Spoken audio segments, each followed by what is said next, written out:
Hi all. तो आज हम लोग देखेंगे भाई कि ये सिस्टम डिजाइन होता क्या है, ठीक है। और हम लोग इसको पढ़ते क्यों हैं। तो देखो, ऐसे समझो कि कोई भी अगर कंपनी है ना, मान लो कि बहुत बड़ी कंपनी है वो, समझ रहे हैं। मान लो कि वो 2 बिलियन की कंपनी है, ठीक। उसके पास बहुत पैसा है, पर कितना भी पैसा है ना, उसके पास ये नहीं है कि इनफाइनाइट पैसा है। उसके पास फाइनाइट पैसा है, इनफाइनाइट नहीं है उसके पास पैसा, ठीक। तो जब पैसा उसके पास फाइनाइट है ना, तो उसके पास जो रिसोर्स होती है ना, रिसोर्स का मतलब सीपीयू, या किसी कोई क्लाउड का सब्सक्रिप्शन लिए वो कंपनी AWS का ली है, यूज करती है, ठीक है। और उसके पास जो HR है, ह्यूमन रिसोर्स या ह्यूमन टैलेंट, मतलब हम लोग जो हैं वो लोग लिमिटेड हैं, ठीक है। समझे। तो कंपनी चाहती क्या है ना कि इस लिमिटेड रिसोर्स का यूज करके वो मैक्सिमम बिजनेस जनरेट करना चाहती है। मान लो कोई कंट्री है या कोई कहीं है, ठीक है, जहाँ पे 100 करोड़ कस्टमर है। तो कंपनी चाहती है ना कि इसी लिमिटेड रिसोर्स का यूज करके वो सभी तक पहुंच सके, सबको उसकी कंपनी के बारे में पता हो, सबको अपना प्रोडक्ट बेच सके, ठीक है। इस चीज़ को यूज करने के लिए वो यहाँ पे अब कॉन्सेप्ट आता है सिस्टम डिजाइन का, कि हम लोग कैसे एक ऐसा सिस्टम बनाएं जो इस रिसोर्स का ऑप्टिमाइज ढंग से यूज कर सके, ठीक। तो देखो, कोई भी कंपनी होगी ना जिसमें मान लो कि 200+ एम्प्लॉई हैं, तो उस कंपनी में ना एक वो होगा, प्रिंसिपल इंजीनियर होगा, ठीक है। या प्रिंसिपल इंजीनियर होगा एक, या अगर प्रिंसिपल इंजीनियर नहीं भी होगा ना, तो कोई टॉप में एक आदमी होगा जिसको टेक का एक अच्छा नॉलेज होगा। अब ये कौन होगा, ये कोई ऐसा फ्रेशर या कोई बच्चा नहीं होगा जो कुछ सिस्टम डिजाइन कहीं से पढ़ लिया है, ठीक है। इसको सही में रियल वर्ल्ड एक्सपीरियंस होगा, कम से कम 10 साल का, ठीक। अब तुम कहोगे कि भाई बहुत लोग तो आजकल कोई भी मतलब 2 साल वाला या फ्रेशर या कॉलेज स्टूडेंट भी कंपनी क्रिएट कर देता है, ठीक है। पर जब उसकी कंपनी स्केल करनी होती है ना, तो ऐसे एक आदमी को अपनी कंपनी बुलाता है वो, को फाउंडर के तौर पे या CTO, या मतलब एम्प्लॉय रखता है वो। अब ये आदमी जो है ना, इसको बढ़िया से नॉलेज है, तो ये क्या करेगा ना कि मान लो किसी कंपनी में जितनी भी टीम है उन सबको बुलाएगा, टीम 1, टीम 2, टीम 3, टीम 4 को। अब इन सब के अपने अपने मैनेजर होंगे, ठीक है। और एक तो प्रोडक्ट वाला होगा, उसको भी बुलाएगा, ठीक। और सब कोई मिल करके ना डिस्कस करेगा कि हमको, जैसे ये सबसे पूछेगा कि भाई आप क्या है, आप टीम का यूज क्या है, क्या रिक्वायरमेंट है, प्रोडक्ट बढ़िया समझेगा। और एक तो ये डिजाइन बनाएगा, और डिजाइन बना करके सबको दे देगा, ठीक। इस डिजाइन को कहते हैं सिस्टम डिजाइन। अब ये जो टीम के मैनेजर है ना, इन लोगों का काम ये है कि अपने टेक लीड से कहेंगे जा करके कि भाई ये डिजाइन हम लोग को मिल गया, इस डिजाइन को समझो, कोई दिक्कत है तो बताओ, हम बताएंगे इसको प्रिंसिपल को, इंजीनियर को, हम लोग इसको ठीक करेंगे। और फिर अगर दिक्कत नहीं है तो समझो, और फिर हमको समझाओ, अपने अंडर जो नीचे लोग हैं उनको समझाओ, उनको दो, ठीक। अब तुम कहाँ पे आओगे, मान लो तुम एज ए फ्रेशर हो या नया नया ज्वाइन किए हो, 1-2 साल का एक्सपीरियंस है, तुम सीनियर HD1 हो गए, HD2 हो गए, ठीक है। और तुमको ये सब चीज़ समझना पड़ेगा, समझ के काम करना पड़ेगा, ठीक है। अब मान लो तुम कोई कंपनी ज्वाइन करते हो, ठीक। अब उस कंपनी का ना जो टेक लीड होगा, वो तो पहले दिन तुम्हारा वेलकम करेगा, फिर तुमको एक कोड बेस देगा और कहेगा कि इस कोड बेस को समझो, बिट बकेट या गिटहब कहीं से ले लो, क्लोन कर लो, पेच कर लो और उसको समझो, ठीक। अब तुम क्या होगे ना, वो उतना बड़ा कोड बेस ना, अगर तुम फ्रेशर हो तो कभी देखे ही नहीं होगे तुम लाइफ में। इतना बड़ा कोड बेस है, वो बड़ी बड़ी टीम से कनेक्ट करता है। यहाँ पे तुम कुछ करोगे तो यहाँ पे इफेक्ट पड़ेगा, यहाँ करोगे तो यहाँ इफेक्ट पड़ेगा, तुमको इसको चेंज करके इसको बताना पड़ेगा, ये करना पड़ेगा, इसमें कैशिंग यूज हुआ है, इसमें शार्डिंग यूज हुआ है, इसमें इंडेक्सिंग यूज हुआ है, इसमें क्या क्या नहीं यूज हुआ है, इसमें लॉगिंग का एल्गोरिथम यूज हुआ है। और तुमको ये कोड बेस ना, तुम देखोगे ना तो तुम सोचोगे भाई कितना बड़ा कोड बेस है ये। तो पता है, तुमको ये ना कठिन इसलिए लगेगा क्योंकि तुम कभी सिस्टम डिजाइन पढ़े नहीं हो। जैसे इसमें जो भी चीज़ें यूज हुई हैं ना, वो आज की नहीं है, वो सदियों पुरानी है, वो 10 साल से 20 साल से यही कॉन्सेप्ट यूज हो रहा है सिस्टम डिजाइन का। तो तुम ना अगर सिस्टम डिजाइन बढ़िया से पढ़ लोगे तो तुमको ये सब चीज़ बहुत जल्दी समझ में आ जाएगी। जैसे मान लो कोई अगर सिस्टम डिजाइन नहीं पढ़ा है ना, तो उसको ये चीज़ समझने में 1 मंथ लगेगा, बट तुमको ना यही चीज़ 1 वीक में समझ में आ जाएगी, ठीक। अब जब तुमको समझ में आ गया, तब क्या होगा ना कि कोई भी तुम्हारा जो टेक लीड है, कोई भी जो तुमको देगा कि भाई ये चेंज कर लो, मान लो चेंज क्या हो सकता है, मान लो कोई कंपनी है वो ऐसा करती है कि हर 1000 लोगों में से किसी एक आदमी को लकी चुनती थी पहले, ठीक। अब वो जो लकी आदमी है उसको कुछ देती थी, गिफ्ट वाउचर या कुछ भी देती थी। अब तुम्हारा टेक लीड कहा कि भाई अब हम लोग क्या करेंगे कि 1000 नहीं 10,000 में से किसी एक को चूज करेंगे, या किसी को सिलेक्ट ही नहीं करेंगे, हम लोग कस्टमर से झूठ बोल देंगे, यू आर नॉट लकी, कोई भी नहीं लकी है, सब अनलकी कस्टमर है हम लोग के यहाँ, ठीक। तो इस चीज़ को चेंज करने के लिए ना कहेगा कि जाओ तुम 1000 को 10,000 कर दो, ठीक। तो वो क्या चाहेगा ना कि तुमको इस चीज़ के लिए ना मिनिमम जगह पे, जैसे मान लो तुम्हारा कोड बेस है, तुमको ये ना हो कि इतनी जगह पे चेंज करना हो, तुमको किसी एक ही जगह पे जाके चेंज करना हो, और जहाँ जहाँ इसका यूज हुआ हो उस सब जगह इफेक्ट इसका दिख जाए। ये पॉसिबल कब है, खुद सोचो।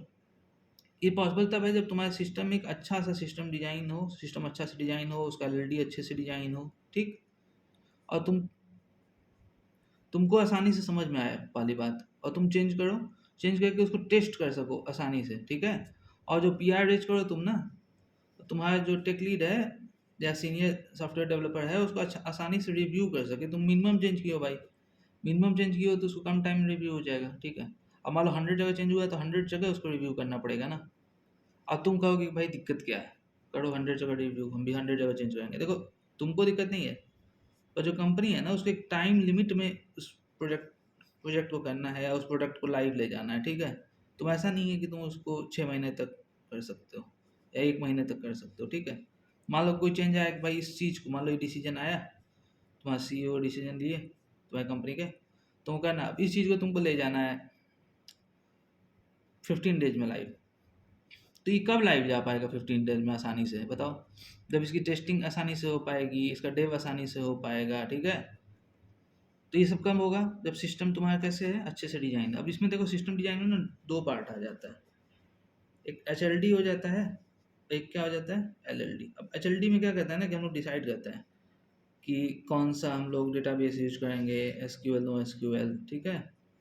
कौन सा कैशिंग यूज करेंगे, कैसा माइक्रो सर्विस होगा कि मोनोलिथिक होगा, ठीक। ये सब हम लोग आगे देखेंगे बाद में। अब LLD में क्या हो जाता है ना कि भाई कौन सा डिजाइन पैटर्न यूज करेंगे, समझ रहे हो।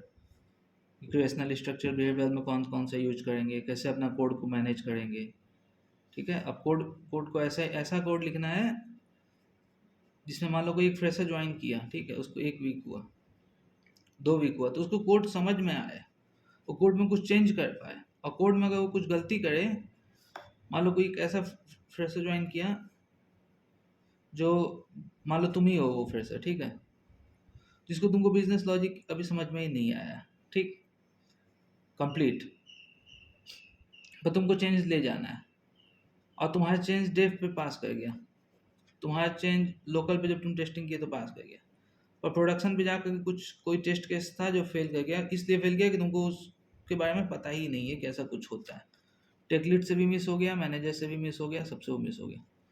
तो वो बताओ डिबग कब हो पाएगा, जब तुम्हारे कोड में मान लो कुछ आया यहाँ पे दिक्कत, अच्छे से वो दिक्कत ट्रेस हो पाए, उसकी एक ट्रेस आईडी हो, उसकी एक स्पैन आईडी हो, ठीक है, वो ट्रेस हो पाए, पता चल पाए कि मान लो बहुत सारी टीम है ना, पता चल पाए कि वो दिक्कत तुम्हारा जो कोड लाइव गया था उसी के चलते, मान लो इस टीम दोनों के साथ में कोड लाइव गया, पता कैसे चलेगा कि इसके लाइव जाने से दिक्कत हुआ है, किसके लाइव जाने से दिक्कत हुआ है, दिक्कत किसके कोड बेस में है।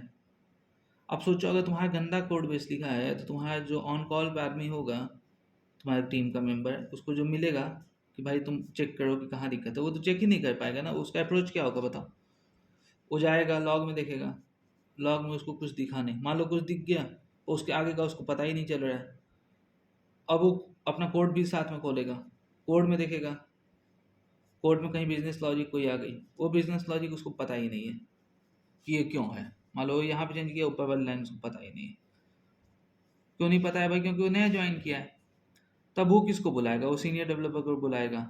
सीनियर डेवलपर मान लो कुछ दिन छुट्टी पे है, वो तुम टेक लीड को बुलाओगे, टेक लीड किसी दूसरे टास्क में बिजी है, फिर वो आएगा, फिर सब कोई साथ में बैठेंगे, फिर बहुत हल्ला होने लगेगा कि भाई ये कौन है जो गड़बड़ी कर दिया है, सब चीज़ तुम्हारे पे आने लगेगी, समझे। अब मान लो कितनी भी अच्छी भी टीम है, कुछ भी है, तो भाई थोड़ा तो इशू हो ही जाता है। अब सब कोई आके बैठ के देखेगा, पता ही नहीं चलेगा, अब इसमें गलती ना तुम्हारी है ना किसी की है, गलती यहाँ पे सिस्टम डिजाइन की, सिस्टम ही अच्छे से डिजाइन ही नहीं हुआ है। तुमको तुरंत पता चलना चाहिए कि यहाँ पे दिक्कत है, ऐसा होना चाहिए, हर चीज़ ऑर्गेनाइज होनी चाहिए, ठीक। अब इस चीज़ को ही हैंडल करने के लिए हम लोग यहाँ पे बनाए हैं सिस्टम डिज़ाइन, ठीक। अब को सिस्टम डिज़ाइन पढ़ना क्यों है, ठीक है। मान लो कि प्रिंसिपल इंजीनियर डिसाइड कर दिया है, तुम बोर्ड देखे, धीमे धीमे समझो काम करते हुए, ठीक है। तुम पहले से पढ़ के क्यों जाना है कंपनी में? देखो, पहले से पढ़ के इसलिए जाना है ना कि एक ट्रेडिशनल पाथ होता है सदियों पुराना जो बना हुआ है कि तुम HD1 बनोगे, 3 साल HD1 रहोगे, फिर HD2 बनोगे, 2 साल HD2 रहोगे, फिर सीनियर डेवलपर बनोगे, फिर 3 साल सीनियर डेवलपर रहोगे, फिर टेक लीड बनोगे, फिर 3 साल टेक लीड रहोगे, फिर मैनेजर बनोगे, छोटी सी टीम का 10 मेंबर होंगे, फिर तुम 5 साल मैनेजर रहोगे, फिर सीनियर मैनेजर बनोगे, फिर एक डायरेक्टर बनो बनोगे, फिर उसके बाद थोड़ा और हाई लेवल पे जाओगे, फिर CEO बनोगे। सोचो इसको, ये सब करते करते तुम्हारी एज क्या हो जाएगी, खुद सोचो। तुम 45 साल के हो जाओगे, तुम 50 साल के हो जाओगे, सोचो। तुम 50 साल के हो गए, तुम यही सब कर रहे हो, क्यों? ऐसा क्यों? इतना टाइम क्यों लग गया तुमको, बताओ। इतना टाइम तुमको इसलिए लगा क्योंकि तुम HD1 पे जब गए ना, कंपनी ज्वाइन किए ना, तो तुमको कोड बेस ही समझ में नहीं आता था 2 साल तक।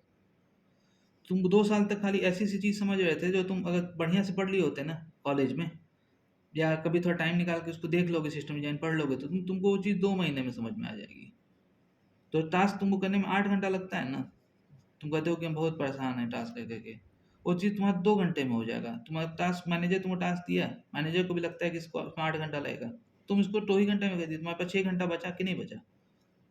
अब तुम्हारे पास 6 घंटा बचा, मैं अपने टेक लीड से तुम टेक्निकल टर्म में बात करोगे, कोई भी दिक्कत होगी तुम उससे पूछोगे कि भाई ये हमको बताओ, हमको ये नहीं पता है, तो हमको इसका दो रिसोर्स दो, हमको समझाओ। तुम उससे बढ़िया से बात कर पाओगे ना? कब बात कर पाओगे बताओ? जब तुम्हारे पास खुद नॉलेज है, तुमको खुद ही कुछ नहीं पता है, तो तुम कैसे उससे बात करोगे बताओ? तो तुम बढ़िया से ये चीज़ें सीख लोगे, अब तुम्हारा काम भी जल्दी होने लगेगा, तुम फ्रेश रहने लगोगे, ठीक है। और तुम चीज़ों को समझोगे, फिर तुम्हारी ये ट्रेडिशनल पाथ है ना, तुमको ये फॉलो नहीं करना पड़ेगा, ये सब चीज़ों को तुम जल्दी जल्दी स्किप करते जाओगे। और मान लो किसी एक स्टेज में तुम्हारे दिमाग में कुछ आइडिया आ जाता है, ठीक है, या मान लो कि मान लो कि दूसरे की कंपनी है, तुमको सब कुछ पता चल गया, मान लो तुमको ये सब चीज़ें जो 50 साल की एज में लोगों को पता चलती हैं, 45 साल की एज में पता चलती हैं, तुमको मान लो कि ये सब चीज़ 28 साल की एज में पता चली गई, 25 साल की एज में पता चली गई, तो तुम एक, कोई मान लो कि कोई कंपनी है, उसका कोई CEO होगा, कोई फाउंडर होगा, पर तुम उसको as a CTO, as a tech lead कर सकते हो ना, तुम उस कंपनी को सब बता सकते हो कि नहीं बता सकते हो कि भाई आप ऐसे सिस्टम डिजाइन कर लीजिए, ऐसे टीम बनाइए, ऐसे लोगों को हायर कीजिए, ऐसे लोगों को काम दीजिए, ठीक है। तो कैसे कर पाओगे बताओ? कम, तुम्हारे पास भी तो कम टाइम है ना। सोचो जब इतनी बड़ी कंपनी अपने बारे में सोच रही है, उसके पास इतना पैसा है, इस पैसे से मिनिमम करना चाहती है, मैक्सिमम मिनिमम पैसा खर्च करके मैक्सिमम चीज़ें गेन करना चाहती है, और तुम्हारे पास भी तो एक लाइफ है ना, तुम भी तो चाहते हो कि कम टाइम में तुम आगे बढ़ो। इसके लिए तुमको सिस्टम डिजाइन पढ़ना ही पड़ेगा, इस चीज़ों को तुम सीख जाओगे। अब देखो, सिस्टम डिजाइन जो है ना, वो बहुत ज़्यादा नहीं है, अगर तुम नहीं पढ़ोगे ना, तो तुमको फिर बहुत दिक्कत होगा, तुमको ये टाइम कब मिलेगा खुद सोचो। तुम ऑफिस में थोड़ा छोटा आसान भी काम करने में तुमको ज़्यादा टाइम लगेगा, और फिर उसके बाद तुम आओगे, फिर तुम वीकेंड में जिम जाओगे, समझे? फिर उसके बाद तुमको घूमना भी है, तुमको सब कुछ करना है, तुम्हारे पास टाइम तुम्हारे पास होता जाएगा, तुम कभी सीख नहीं पाओगे चीज़ों को। तुम्हारे पास कोई टास्क भी आएगा ना, तो टास्क तुम्हारे पास आया, तुम क्या सोचोगे, सोचो। तुम उस पढ़ने चले जाओगे उसको? नहीं, तुम सोचो कि भाई इसको जल्दी जल्दी जल्दी जल्दी जल्दी जल्दी कर दो। कंपनी में होता क्या है ना, कि टास्क नहीं है, आ गया तो इसको जल्दी करना है, समझे? तो तुम उसको सोचोगे कि भाई किसी तरह से डेव पे, प्रोडक्शन पे रन हो जाए। तुमको नहीं आएगा, तुम जाके किसी से पूछ दोगे, उसको रन करवा दोगे, तुम कभी भी उसका कॉन्सेप्ट जो है ना, वो समझोगे ही नहीं। क्यों नहीं समझ पाओगे? तुम्हारे पास टाइम ही नहीं है, तुम थक गए हो, तुम 8 घंटा ये पढ़े हो, फिर उसके बाद तुमको सोना है, तुमको घूमना है, क्या क्या करना है, बॉडी बनानी है, ठीक है, तुमको फिल्म देखना है, तुमको नया चीज़ें एक्सप्लोर करना है, तुमको कुछ कुछ करना है अपने जीवन में, तो तुम्हारा बहुत ज़्यादा टाइम लगेगा ये सिंपल चीज़ सीखने में। तो सिस्टम डिजाइन जो है, अगर पढ़ लेते हो तुमको बढ़िया है। अब देखो, LLD है, HLD है, ठीक। अब LLD में क्या है ना, कि डिजाइन पैटर्न है पहले से, जो सदियों पुराने हैं, 10 साल से ये यूज होता है। इसी डिजाइन पैटर्न को ना तुम बढ़िया से पढ़ो, ठीक है। हम आगे वीडियो बनाएंगे इसका, और इसमें हम लोग क्या करेंगे ना, कि एक एक डिजाइन पैटर्न को बढ़िया से पढ़ लेंगे, उसका कोड देख लेंगे, और कोड उसको खुद से हम कॉपी पे लिखेंगे उसके कोड को, ठीक, छोटा छोटा कोड को। मान लो कि 20 डिजाइन पैटर्न है LLD में, तो 20 का कोड लिखेंगे ना, तो 2 ही महीने के अंदर ना दिमाग में तुम्हारा सब चीज़ स्टोर हो जाएगी, ठीक है? और फिर जब तुम देखोगे ना अपनी कंपनी में जाकर के कोड बेस, तुमको बहुत मज़ा आएगा। तुमको लगेगा अरे ये बिल्डर, यहाँ पे जो बिल्डर यूज़ किए थे, ये तो बिल्डर तुमको पता ही है। यहाँ पे जो हम लोग स्ट्रेटजी डिज़ाइन पैटर्न ही यहाँ पे तो यूज़ करते हैं। इसमें इतना कठिन क्या है? तुमको बहुत मज़ा आने लगेगा। फिर तुम्हारा काम तुमको मतलब बहुत मज़े से तुम काम करोगे, एकदम फ्रेश हो करके। कोई गलती भी होगी तो तुमको पता चल जाएगा कि भाई मेरी गलती नहीं है। तुम मान लो कोई बोला, रफली कोई बोल दिया कि भाई तुम गलत कर दिए, तुम बता पाओगे उसको भाई मेरी गलती नहीं है, यहाँ पे ये गलती है, इसलिए गलत हुआ है। ऐसे क्यों, कौन डिज़ाइन किया है? सिस्टम कौन ऐसे डिज़ाइन किया है बताओ? इसको ठीक किया जाए हम लोग। तुम एक अच्छा टेक टेक डेप्थ होता है कंपनियों में। मान लो कि तुम एक ऐसा बना पाओगे, तुम जब कोड लिखोगे ना तुमको पता चलेगा कि यहाँ पे ये गलती है, यहाँ पे गलती है। तुम अपने मैनेजर को बताओगे कि सर यहाँ पे ये कोड में गलत है, यहाँ पे ये गलत है, यहाँ पे ऐसे होना चाहिए, ऐसे होना चाहिए। तो कहेगा कि भाई ठीक है, इसको एक टास्क बना दो जीरा का और हमको दे दो। जब खाली टाइम होगा ना, हम लोग के पास कुछ काम नहीं होगा जब, तब हम तुमको ये टास्क देंगे और तुम इस चीज़ को जाकर के फिक्स करना। ठीक है, मान लो कोई शार्डिंग की चीज़ है, तुम कहीं देखे कि भाई शार्डिंग ही गलत ढंग से हो रहा है, फालतू का टाइम लगता है, इससे ज़्यादा बढ़ता है, डेटाबेस पे लोड पड़ता है, तुम मैनेजर को बताओगे। मैनेजर तो डेली कोड तुम्हारा कोड बेस देखेगा नहीं, वो तो खाली पीआर देख लेता होगा ऊपर से। उसको बताओगे, फिर वो तुमको देगा, फिर तुम नई नई चीज़ें सीख पाओगे। तो तुम क्या होगा ना कि 2-3 मैक्सिमम 5 साल के करियर में तुम एकदम तगड़े आदमी बन जाओगे। समझे? तुमको सब कुछ मालूम होगा कि किसका टीम में क्या काम होता है, कैसे टीम बनाई जाती है। देखो हर चीज़ का एक वो है। जैसे मान लो तुम्हारी टीम भी जो बनी है ना, तुमको लगता होगा कि इसी तरह से टीम बन गई है, तो इस चीज़ की भी पढ़ाई है। समझ रहे हो? मान लो कोई कंपनी में है, 200 एम्प्लॉई हैं, उनके साथ कैसे, उसका ये बिजनेस है, बिजनेस का रिक्वायरमेंट है, तो कितनी टीम बनाई जाए, एक टीम में कितने लोगों को रखा जाए, और मतलब कोई दिक्कत हो तो उसको कैसे फिक्स की जाए। ठीक है, ये सब चीज़ सिस्टम डिजाइन में कवर हो जाती है। सोचो अगर तुम हर चीज़ का एक्सपीरियंस लेने लगो खुद से जा करके, तो कितना टाइम लगेगा सोचो। और हर चीज़ अगर तुम ये सब चीज़ें पढ़ लोगे तो कितना आसान हो जाएगा। खुद सोचो तुम, मान लो कि मून का कुछ वेट होगा ना, मून का कुछ वेट होगा। अब मान लो कि तुम चले जाओ मून का वेट करने वेटिंग मशीन से, बताओ कभी हो पाएगा ये चीज़? ये कैसे हुआ संभव? पढ़ाई से ही ना।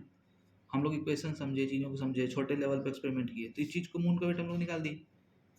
उसी तरह से ना हम लोग ये सिस्टम डिजाइन पढ़ लेंगे, मज़ा तुमको आ जाएगा, एकदम मज़ा आएगा। तुम कंपनी में जाओगे बिंदास एकदम, सबसे बढ़िया से खोल के बात करोगे, तुमको एकदम मज़ा आ जाएगा। ठीक है, तो फिर हम लोग आगे की वीडियो में देखेंगे, इस चीज़ को धीमे धीमे समझेंगे। ठीक, थैंक यू।